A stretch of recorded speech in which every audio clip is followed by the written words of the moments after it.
sebuah keluarga yang wajib membayar zakat orang tua atau termasuk anak-anaknya?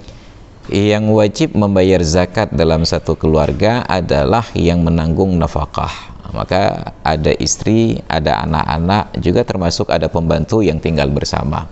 Maka siapapun yang menjadi tanggung jawab kepala keluarga ini untuk menafkahi mereka dalam keseharian, maka ditanggung nafkah oleh kepala keluarga ini. Dengan sedikit pembedaan, pada anak-anak yang sudah besar, yang sudah berusia balik, maka untuk anak-anak yang balik ini tidak lagi menjadi tanggung jawab orang tua. Bahkan kata para ulama dalam kitab-kitab fikih, termasuk dalam kitab I'anatul Talibin, bila orang tua ingin bayar zakat fitrah anak yang sudah besar ini, disyaratkan minta izin dulu kepada anak yang bersangkutan, walaupun dalam keseharian biaya hidupnya ditanggung oleh orang tua.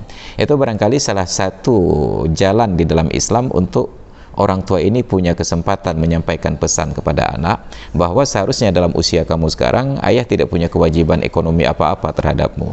Bila selama ini tetap difasilitasi, diberikan uang jajan, diizinkan tinggal di rumah, makan gratis, itu karena kebaikan orang tua, bukan karena kewajiban orang tua.